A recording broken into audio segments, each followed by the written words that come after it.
ये भी एक एक्यूट रूमेटिक फीवर एक इम्यूनोलॉजिकल डिसीज है। इम्यूनोलॉजिकल है जो ग्रुप ए स्ट्रेप्टोकोकल इन्फेक्शन है। ये ग्रुप ए स्ट्रेप्टोकोकल इन्फेक्शन है। इसके खिलाफ अपने बॉडी में जो एंटीबॉडीज बनती हैं, ये एंटीबॉडीज जो है अपने सेल्स के ही कनेक्टिव टिश्यू, अपनी बॉडी के जो कनेक्टिव टिश्यू हैं उसको डिस्ट्रॉय करने लगती है। तो एक तरीके से इम्यूनोलॉजिकल जो ऑटो इम्यून डिसीजेस होते हैं उस टाइप की पैथोजेनेसिस है कि, लेकिन ये है कि उसमें पहले ये स्ट्रेप्टोकोकल इन्फेक्शन होना बहुत जरूरी है। स्ट्रेप्टोकोकल इन्फेक्शन होगा, स्ट्रेप्टोकोकल इन्फेक्शन के बाद जो एंटीबॉडीज बॉडी में बनेंगी वो एंटीबॉडीज अपने ही शरीर के कनेक्टिव टिश्यू है उसको डिस्ट्रॉय करने लगेगी। इसके लिए जो सिलेक्टिव कनेक्टिव टिश्यू है वो होते हैं हार्ट में, जॉइंट में, मसल्स में, स्किन में भी रहते हैं और ब्रेन में भी रहते हैं। ज्यादातर हार्ट और जॉइंट में इन्वॉल्वमेंट होता है, यहाँ पे इन्वॉल्वमेंट कम होता है। तो एक कुल मिला के ये है कि एक ऑटो इम्यून टाइप की डिसीज है।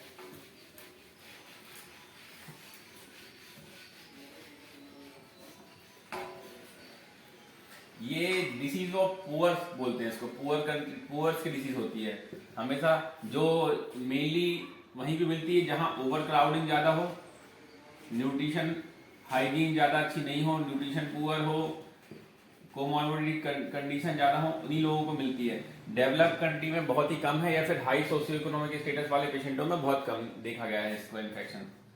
आजकल इसकी इंसिडेंस लगातार कम होते जा रहे हैं क्योंकि अपना हाइजीन और न्यूट्रिशन ठीक होता जा रहा है, नालियां वगैरह सब ढकने लगी हैं, गंदी ओवर क्राउडिंग कम होने लगी है।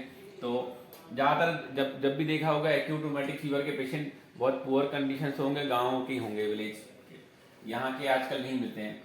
एज ग्रुप ये है इसका 5 to 15 ईयर्स एज ग्रुप में ही मिलता है। ये डिसीज ऑफ चाइल्डहुड है, एडल्ट्स में नहीं मिलती अभी है। इसी ग्रुप में ही इन्वॉल्वमेंट होता है इसका, इम्यूनिटी नहीं इसी ग्रुप को, एज ही ग्रुप है इसमें, इस ग्रुप के अलावा नहीं मिलती हो। ये मेनली सबसे पहले स्टार्ट होता है सोर थ्रोट या फिर कहीं पे ग्रुप जो स्ट्रेप्टोकोकल इन्फेक्शन है, streptococcal infection usually sore throat होता है। गले में खराश होती है, गले में खराश 2 से 3 वीक पहले होती है इसके, ठीक है। पहले गले में खराश हुई, गले में खराश होने के बाद अपने बॉडी, ये भी है इसका जो इंसिडेंस कम हो रहा है उसका ये है कि आजकल अपन एंटीबायोटिक्स यूज ज्यादा कर रहे हैं। स्ट्रेप्टोकोकल के लिए एंटीबॉडीज यूजली होती है क्या, एजिथ्रोमाइसिन, एरिथ्रोमाइसिन या फिर पेनिसिलिन। तो आजकल अपन हर कोई पेशेंट है जो गले में खराश लेके आता है तो उसको अपन एजिथ्रोमाइसिन दे ही देते हैं, इसलिए भी इसका इंसिडेंस लगातार कम होता जा रहा है। तो सोर थ्रोट होता है 2 से 3 वीक पहले। अब 2 से 3 वीक में क्या होता है, इसकी एंटीबॉडीज बनती है अपने बॉडी में, एंटीबॉडीज बनती है, फिर आगे वो कनेक्टिव टिश्यू को डिस्ट्रॉय करने लगती है, फिर एक्यूट रूमेटिक फीवर से प्रेजेंट करता है पेशेंट। इसकी हिस्ट्री प्रॉपर अपन को लेने में कई लोगों को नहीं भी मिलती है। अगर आप पूछो, जैसे ये पेशेंट अभी आया था, उससे भी हमने पूछी थी कि 1-2 हफ्ते पहले गले में खराश हुई थी कि नहीं हुई, तो कोई बताता नहीं है, या फिर बहुत माइनर लेवल में होती है कि याद भी नहीं रहता उन लोगों को कि थोड़ा गले में खराश बस हुई, पता ही नहीं चला। तो इसकी डायग्नोसिस के लिए कुछ मेजर और माइनर क्राइटेरियाज होते हैं। मेजर क्राइटेरिया अगर अपन इनके क्लिनिकल फीचर भी समझ में आते रहेंगे। मेजर क्राइटेरिया 5 है। पहला कार्डाइटिस, दूसरा माइग्रेटरी पॉलीआर्थराइटिस, तीसरा इरिथेमा मार्जिनेटम, चौथा सबक्यूटेनियस नोड्यूल और 5वां है सेरेनम कोरिया। ये मेजर क्राइटेरिया है। माइनर क्राइटेरिया में आएगा अपन को fever, polyarthralgia, elevated ESR, elevated CRP और prolong PR interval on ECG. ये सब क्राइटेरिया माइनर क्राइटेरिया हो जाएंगे। तो इसके डायग्नोसिस का क्राइटेरिया रहता है कि या तो 2 मेजर क्राइटेरिया मिल जाते हैं या फिर 1 मेजर प्लस 2 माइनर या फिर 5 माइनर। इनमें से कोई भी क्राइटेरिया अगर मिलता है तो अपन उसको डायग्नोसिस बना देते हैं कि इसको एक्यूट रूमेटिक फीवर है। अब होते हैं कार्डाइटिस। सबसे पहले आते कार्डियाटिस। कार्डियाटिस में किस टाइप का इन्वॉल्वमेंट है? इसमें जो हार्ट की लेयर है, मेनली जो इनर लेयर होती है, इनर लेयर में क्या होते हैं, वॉल्व्स होते हैं, तो वॉल्वुलाइटिस होती है। मेनली पेशेंट को मरमर आने लगती है। एक्यूट जो मिट्रल वॉल्व है, मिट्रल वॉल्व इन्वॉल्वमेंट बहुत कॉमन होता है। मिट्रल वॉल्व में इन्फ्लेमेशन तो होगा, तो क्या होगा, मिट्रल वॉल्व में रिगर्जिटेशन चालू हो जाएगा, तो सिस्टोलिक मरमर आने लगती है हार्ट में। इसके अलावा वो पेनकार्डियाटिस भी कर सकती है, मायोकार्डियाटिस भी कर सकती है, एंडोकार्डियाटिस भी कर सकता है। ये कुछ भी हो सकता है। कॉमनली एंडोकार्डियाटिस होती है और वॉल्व में लीजन होता है। तो पेशेंट को अपन एग्जामिन करते हैं तो प्रोलॉन्ग पीआर इंटरवल आता है और हार्ट में मरमर आने लगती है। पेशेंट एक्यूट एमआर अगर डेवलप होगा किसी को भी, तो पेशेंट सीसीएफ में जा सकता है, तो उसमें कार्डियोमेगाली और सीसीएफ के साइन मिल सकते हैं। ठीक है, थोड़ा बहुत अरिथमिया भी मिल सकता है क्योंकि मायोकार्डियाटिस भी होती है। ये ऑलमोस्ट 70 to 80% पेशेंट में मिलता है।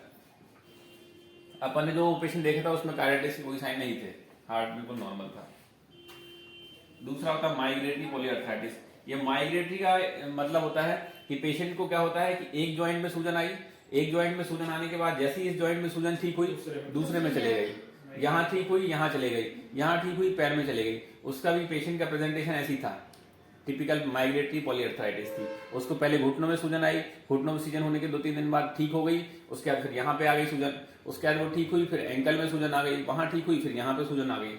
तो टिपिकल माइग्रेटरी पैटर्न होता है, एक जगह से दूसरी जगह उचकती आती है। और कहीं नहीं मिलता सर ये, और किसी माइग्रेटरी पैटर्न और कहीं नहीं मिलता। ये टिपिकल इसके लिए अगर माइग्रेटरी पॉलीआर्थराइटिस मिल रही है तो ऑलमोस्ट डायग्नोस्टिक है।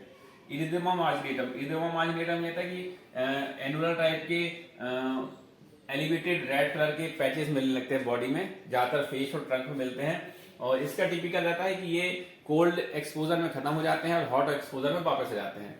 नॉन इची रहते हैं, कोई पेन नहीं होता, हिचिंग नहीं होती, बस लाल लाल रैश दिखेंगे। उसको ठंड कोल्ड एनवायरनमेंट में जाओगे तो खत्म हो जाएंगे, हॉट एनवायरनमेंट में वापस आ जाएंगे।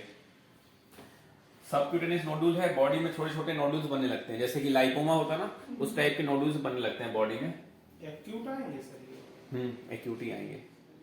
सिडेनम कोरिया, कोरिया जो पता है कोरिया क्या होता है, अनवॉलेंट्री मूवमेंट ऑफ हाथ और हैंड्स, स्मॉल टिक ऐसे ऐसे होने लगे, ऐसे ऐसे ऐसे ऐसे ऐसे ऐसे।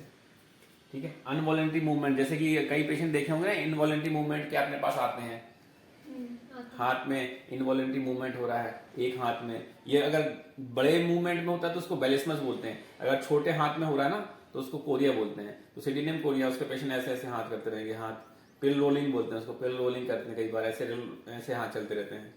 ये स्लीपिंग में खत्म हो जाता है, सोते हैं तो बंद हो जाते हैं। ठीक है, ये 5 में है। इसमें से सिडेनम कोरिया ये एक ऐसा है कि ये अगर मिल रहा है तो क्लासिकल है कि रिमोटिक फीवर ही होगा, इसके लिए और कोई ये क्राइटेरिया की जरूरत नहीं है। अगर ये मिल रहा है मतलब है ही वो एक्यूट रोमेटिक फीवर उसको। और माइनर मैनिफेस्टेशन ठीक है, फीवर, पॉलीआर्थराइटिस, इंक्रीज, ये सब ये तो कॉमन है, कहीं पे भी मिल सकते हैं। सर अपने पास जो पेशेंट आया था उसको ये अपने पास पेशेंट आया था, उसको एक ये था, फीवर था, पॉलीआर्थराइटिस था, ईएसआर बढ़ा था, सीआरपी बढ़ा था। एक सर एएसओ भी टेस्ट किया था, वो कंफर्मेशन ऑफ डायग्नोसिस होता है। वो तो एएसओ टेस्ट टाइटर क्या होता है, वो कंफर्म एविडेंस हो गया आपके पास कि है ही उसको। उसमें एएसओ टाइटर जो होता है कि जो स्ट्रेप्टोकोकल जो इन्फेक्शन हुआ था ना, अपन ने उसकी एंटीबॉडीज टेस्ट कर ली कि स्ट्रेप्टोकोकल की एंटीबॉडीज अपने बॉडी में कितनी है, तो वो तो 100% कंफर्मेशन हो गया ना। स्ट्रेप्टोकोकल रीसेंट स्ट्रेप्टोकोकल इन्फेक्शन होगा अपने बॉडी में तो क्या होगा, एंटीबॉडीज बनेंगी उसकी। तो एएसओ टाइटर वही होता है, एंटी स्ट्रेप्टोलाइसिन ओ। ये जो रिसेंट स्ट्रेप्टोकोकल इन्फेक्शन को बताता है कि अपने बॉडी में रिसेंट स्ट्रेप्टोकोकल इन्फेक्शन हुआ है। अगर ये पॉजिटिव है तो कंफर्मेशन हो गया डायग्नोसिस की है ही उसको। तो उसको एएसओ टाइटर बहुत बढ़ा हुआ था उसका, बहुत तो डायग्नोसिस यही होता है इसका, एएसओ टाइटर। 20 टाइम्स रेस था। अब आते हैं डिफरेंशियल डायग्नोसिस में। डिफरेंशियल डायग्नोसिस क्या क्या हो सकती है? सबसे पहला अपन को अदर कॉजेज जो अर्थराइटिस हैं, रूमेटॉइड अर्थराइटिस और पोस्ट इन्फेक्टिव अर्थराइटिस, ये दोनों से रूल आउट करना पड़ेगा। रूमेटॉइड अर्थराइटिस में क्या होता है, रूमेटॉइड अर्थराइटिस में भी मल्टीपल जॉइंट्स होंगे, लेकिन रूमेटॉइड अर्थराइटिस का कैरेक्टरिस्टिक क्या होता है, स्मॉल जॉइंट्स पेन होता है। स्मॉल जॉइंट्स पेन और मॉर्निंग स्टिफनेस वो उसमें नहीं मिलेगी क्लासिकल। पोस्ट इन्फेक्टिव अर्थराइटिस में क्या होगा, मल्टीपल जॉइंट एक साथ इन्वॉल्वमेंट होगा। माइग्रेटरी पॉलीआर्थराइडिया कहीं नहीं मिलेगा, है ना, माइग्रेटरी टाइप का पैटर्न कहीं नहीं मिलेगा इनमें। तो ये माइग्रेटरी पॉली, और इसमें क्या होगा, पोस्ट इन्फेक्टिव जो होगा उसमें सिर्फ जॉइंट पेन होगा, जॉइंट स्वेलिंग नहीं होगी। इसमें जॉइंट स्वेलिंग तो होगी, लेकिन मेनली ये स्मॉल जॉइंट्स इन्वॉल्वमेंट करेगा। जो वो होता है क्या कहते हैं माइग्रेटरी पॉलीआर्थराइटिस, वो मेनली लार्ज जॉइंट इन्वॉल्वमेंट में होता है। इन दोनों से अपन को अर्थराइटिस वाला पार्ट क्लियर हो गया। अब आते हैं कार्डाइटिस। कार्डाइटिस मतलब एक्यूट ऑनसेट, पेशेंट को मरमर आ रही है और पेशेंट सीसीएफ में। चिकनगुनिया या पोस्ट इन्फेक्टिव अर्थराइटिस बता दो भैया, यही तो है। डेंगू चिकनगुनिया के बाद पोस्ट इन्फेक्टिव पेन होता है अपन को। कोई सा भी तो वायरल फीवर होता है, वायरल फीवर का जॉइंट पेन बहुत सारे लोगों में मिलता है। अब कार्डाइटिस, कार्डाइटिस में क्या हो रहा है, इसमें रूमेटॉइड कार्डाइटिस में क्या हो रहा है, मरमर आ रही है प्लस पेशेंट को सीसीएफ के साइन आ रहे हैं, एक्यूट ऑनसेट और फीवर है। इस टाइप का टिपिकल प्रेजेंटेशन और क्या हो सकता है, पहला वायरल और कोई सी वायरल मायोकार्डाइटिस है उसमें मिल सकता है। कोई कंजेनाइटल हार्ट डिसीज है पेशेंट को, उसके कारण उसको फीवर, और इसमें साथ में कोई इन्फेक्शन हो गया है तो भी इस टाइप के फीचर मिलेंगे। कंजेनाइटल हार्ट डिसीज बीएसडी है, एएसडी है, ये भी मरमर के साथ प्रेजेंट करती हैं। कई बार मरमर नहीं मिल रही, इसलिए पेशेंट को फीवर्स और सीसीएफ के साइन मिल रहे हैं। तो और कोई कार्डियोमायोपैथी से भी अपन कंफ्यूज हो सकते हैं। अब बच्चों में एक्यूट एमआई तो होगा नहीं, तो और चीज़ों से कंफर्म है नहीं, इन चीज़ों से अपन को डिफरेंशिएट करना पड़ेगा उसको। सर कार्डियक जो कंडीशन बनती है आफ्टर ट्रीटमेंट, ये नॉर्मल हो जाते हैं बता रहा है जो सेडेनम कोरिया है, सेडेनम कोरिया है, इसको सिर्फ जो अपना उससे रूल आउट करना पड़ता है। किससे? नहीं, और किस कंडीशन में कोरिया मिलता है, हंटिंगटन कोरिया, एक जो कंजेनाइटल डिसीज होती है, हंटिंगटन कोरिया एक बीमारी है। हंटिंगटन कोरिया है एक बीमारी रहती है, कंजेनाइटल है, फैमिली इंसिडेंस बहुत कॉमन होता है, उसमें भी एक साइड में मूवमेंट में कोरिया मिलता है। कंजेनाइटल डिसीज है, कंजेनाइटल न्यूरोलॉजिकल डिसीज है, ये भी बहुत कॉमन है, कई पेशेंट आते हैं इसके हंटिंगटन कोरिया के। तो इससे अपन को रूल आउट करना पड़ता है कि सेडेनम कोरिया है कि हंटिंगटन कोरिया।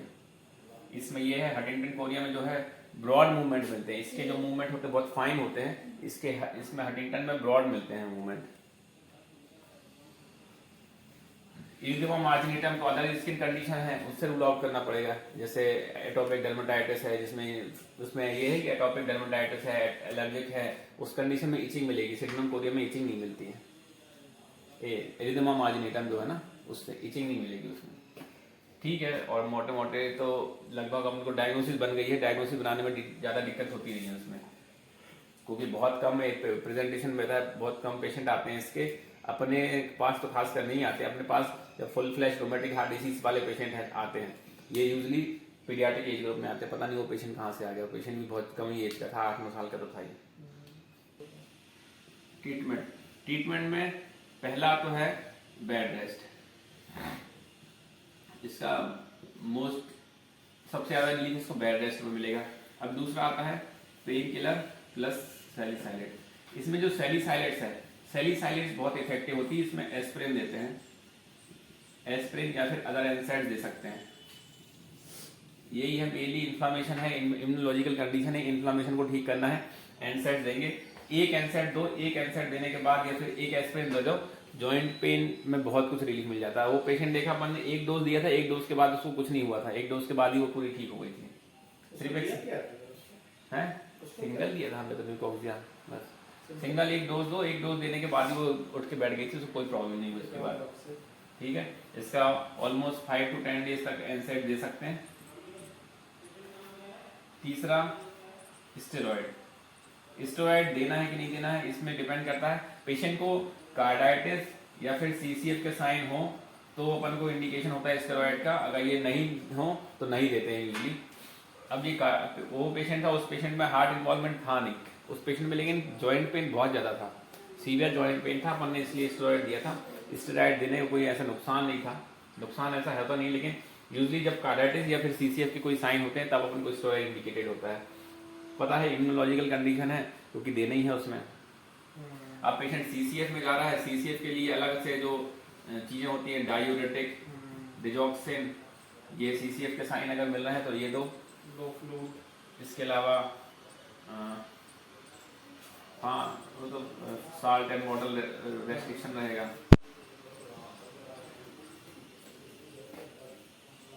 अब आते हैं जो पेशेंट जिसमें हार्ट इन्वॉल्वमेंट होता है ना, कार्डिक इन्वॉल्वमेंट होता है जिसमें, उस पेशेंटों को क्रोनिक होने के चांसेस ज्यादा होते हैं। जिस पेशेंटों में हार्ट इन्वॉल्वमेंट नहीं है, सिर्फ अर्थराइटिस है या फिर सिडेनम कोरिया है, ये सेल्फ लिमिटिंग है, एक बार इनको इन्फेक्शन हो गया तो ये आगे बार बार रिपीट नहीं होता है, रिकरेंट नहीं होता। लेकिन जिनको हार्ट इन्वॉल्वमेंट हो गया एक बार, उनको ये इन्फेक्शन रिकरेंट होता रहता है, रिकरेंट कार्डाइटिस होती रहती है। रिकरेंट कार्डाइटिस हो के पहले जैसे वॉल्व था, ये वॉल्व का इनिशियली क्या हुआ, यहाँ पे वॉल्व में लीजन आया, ठीक है, इन्फेक्शन हुआ, इन्फेक्शन होने के कारण इसका मूवमेंट कम हो गया, मूवमेंट कम हो गया तो यहाँ से रिगर्जिटेशन होने लगेगा, जो अपन फ्लूइड है लेफ्ट वेंट्रिकल से वापस लेफ्ट एट्रियम में जाने लगेगा। अब धीरे धीरे लगातार होता रहा, लगातार हो गया, थोड़े टाइम बाद फिर इन्फ्लामेशन आ गया, फिर इन्फ्लामेशन आने के बाद क्या होगा, ये पूरा जो वॉल है वो नेक्रोज हो जाएगा, कॉन्स्ट्रिक्शन होने लगेगा, इसमें कॉन्स्ट्रिक्शन होने लगेगा तो ये अब क्या हो जाएगा, इसमें माइटल स्टेनोसिस हो जाएगी। अब ये वॉल ओपन हो गई नहीं तो ये यहाँ से ऊपर ही नहीं जा पाएगा, यहाँ से ब्लड ऊपर ही नहीं जा पाएगा लेफ्ट एट्रियम से लेफ्ट वेंट्रिकल में, तो ये माइटल स्टेनोसिस में कन्वर्ट हो जाएगा। और अगर और दूसरे वॉल में अगर एओर्टिक वॉल इन्वॉल्व हुआ है तो एओर्टिक स्टेनोसिस है। तो लॉन्ग टर्म में एओर्टिक मतलब स्टेनोटिक लीजन साथ में आते रहेंगे और रेगस्टेटिंग लीजन तो आ रहे हैं तो वो तो रहेंगे ही रहेंगे। तो लॉन्ग टर्म ये रिकरेंट कार्डाइटिस हो जाती है। ये रिकरेंट कार्डाइटिस से बचने के लिए अपन को इसको लॉन्ग टर्म प्रोफाइलेक्सिस देनी पड़ती है। अब ये लॉन्ग टर्म प्रोफाइलेक्सिस 5 साल देनी है, 10 साल देनी है, 20 साल देनी है कि लाइफ लॉन्ग देनी है। कई लोगों को लाइफ लॉन्ग है, इसको डिपेंड करता है पेशेंट की कंडीशन पे। अगर पेशेंट को सिंगल एमआर है, माइल्ड एमआर है और कोई लीजन नहीं आ रहा है तो अपन उसको सबसे पहले देखना है कि पेशेंट रहता कहाँ पे है। पेशेंट अगर ऐसी जगह रह रहा है जहाँ पे बहुत ज्यादा ओवर क्राउडिंग है या बहुत ज्यादा न्यूट्रिशन हाइजीनिक कंडीशन नहीं है, उसको रिकरेंट इन्फेक्शन होने के चांस बहुत ज्यादा है, तो उसको अपन सीधे 20 ईयर पे ले आते हैं कि 20 साल तक तो उसको प्रोफाइलेक्सिस दे दो, भले चाहे माइल्ड एमआर हो। अगर कोई कार्डिक लीजन नहीं है तब अपन लॉन्ग टर्म प्रोफाइलेक्सिस प्रेफर नहीं करते। जैसे इस पेशेंट को हमने 7 दिन बाद बुलाया है, 7 दिन बाद अपन बुला के उसका एक बार ईको करेंगे, ईको करने के बाद देखेंगे कि उसको कोई कार्डिक लीजन आएगा, क्योंकि उस टाइम तक तो नहीं आया था। अगर कोई कार्डिक लीजन होगा तो उसको एटलीस्ट 5 साल की प्रोफाइलेक्सिस तो देंगे ही देंगे। 7 दिन में अगर आना होगा तो आ जाएगा सभी। हाँ कार्डिक तो आ ही जाएगा कुछ, अब क्योंकि उसको कोई और सिम्टम्स तो है नहीं। 7 दिन में नहीं आया तो फिर पॉसिबिलिटी नहीं है, मुश्किल है। फिर अपन को कोई भी रीजन नहीं आया, ना तो ईसीजी में कोई चेंजेस आएगा, ना इको में कोई चेंजेस आएगा। ये तो स्क्रीनिंग का रहेगा 6 महीने बाद या 3 महीने बाद? हाँ उसको स्क्रीनिंग में रहता है, 6 महीने बाद कराते हैं, 6 महीने बाद वापस इको कराएंगे। अगर फिर से इको में कोई मिल रहा है लीजन तो उसको आगे प्रोफाइलेक्सिस देना लगेगा। अभी तो मैंने उसको सिर्फ 7 दिन है, लेकिन हमने एजिथ्रोमाइसिन 7 दिन दिया है उसको। एजिथ्रोमाइसिन 7 दिन देने के बाद देखते हैं क्या उसका आता है। वैसे तो उसको कोई सिम्टम्स था नहीं अब। तो अगर वो अच्छी जगह पे है, अच्छे सोशियो इकोनॉमिक स्टेटस पे है, कोई इसको माइल्ड एमआर बस है, तो अपन 5 साल की प्रोफाइलेक्सिस देते हैं। और माइल्ड से इसको मॉडरेट एमआर हो गया है, मॉडरेट एमआर या फिर सीवियर एमआर है, तो एटलीस्ट 10 ईयर की प्रोफाइलेक्सिस तो देंगे ही देंगे।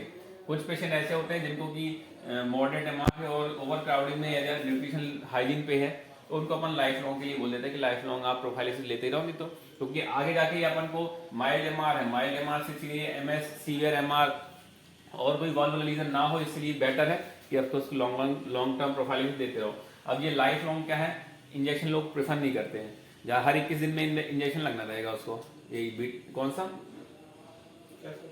हर 21 दिन में इंजेक्शन लगेगा अपना, कौन सा? Benzathine penicillin. अच्छा उसको दिया था ट्रीटमेंट में सिर्फ सिंगल डोज रहता है, ट्रीटमेंट इसका सिर्फ सिंगल डोज है। या तो अगर ओरल दे रहे हो तो पेनिसिलिन बीडी दे दो 10 डेज के लिए, और इंजेक्टेबल दे रहा हो तो एक single intramuscular benzathine penicillin sufficient है इंजेक्शन एक के लिए, है ना। इंट्रामस्कुलर इसके इंजेक्शन देने के पहले एक आपको सेंसिटिविटी टेस्ट करना पड़ता है। हाँ पेनिसिलिन है तो हर 21 दिन में चलेगा, हर 21 दिन में चलता है।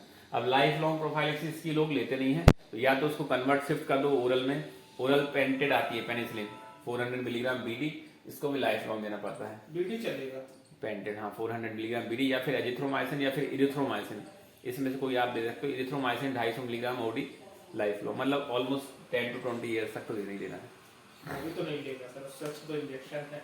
इंजेक्शन भी तो हर एक किसी में लोग नहीं लेते ना। और ये तो रोज लेना पड़ेगा सुबह शाम। पेशेंट की काउंसलिंग बहुत जरूरी है इसमें। पेशेंट को बताना पड़ेगा कि अगर तुम नहीं लोगे, बार बार इन्फेक्शन होगा तो आगे हार्ट खराब हो जाएगा, जिंदगी आगे की लाइफ बहुत बेकार रहेगी। ठीक है, लॉन्ग टाइम लेंगे तो उसको रेजिस्टेंट नहीं होगा इससे। रेजिस्टेंस नहीं होता, वो तो प्रोफाइलेक्सिस दे रहा है अपन उसमें। सर इसमें तो फिर इंडिकेशन एक समय वॉल्यूम चेंज करने का दिया जाता है। वो तो जब आगे रोमेटिक हार्ट डिसीज में वो हो जाएगा कन्वर्ट। अभी तो अपन सिर्फ एक्यूट रोमेटिक फीवर की बात कर रहे हैं। रोमेटिक हार्ट डिसीज अलग हो जाएगी जब रोमेटिक फीवर लगातार बार बार कार्डिटिस होती रहेगी और वो रोमेटिक हार्ट डिसीज में कन्वर्ट हो जाएगा। हमारे पास पेशेंट रोमेटिक हार्ट डिसीज के ही आते हैं। अपने पास तो रोमेटिक हार्ट डिसीज के ही आएंगे, अपने पास एक्यूट तो रोमेटिक ये कंडीशन पहले कभी ना कभी आई होगी सर। आई होगी उसको कंडीशन कभी ना कभी एक्यूट रोमेटिक फीवर की। कई बार पेशेंट ये बताता नहीं है, लेकिन पेशेंट ये भी बहुत माइल्ड लेवल की आती है, हल्की फुल्की आई तो लोगों को पता ही नहीं चलता, ठीक हो गई, अपने आप ठीक हो गई। अपने पास पेशेंट सीधे आता है वॉल्वुलर लीजन डिस्निया लेके, डिस्निया और डिस्निया सीसीएफ में पीडल एडिमा लेके आता है, तब अपन डायग्नोस करते हैं कि उसको एएसओ क्यों आएगा। वो तो रोमेटिक हार्ट डिसीज बन चुकी है, अब थोड़ी कुछ आएगा एएसओ, उसका कोई काम नहीं। एएसओ काम सिर्फ एक्यूट रोमेटिक फीवर में है। ठीक।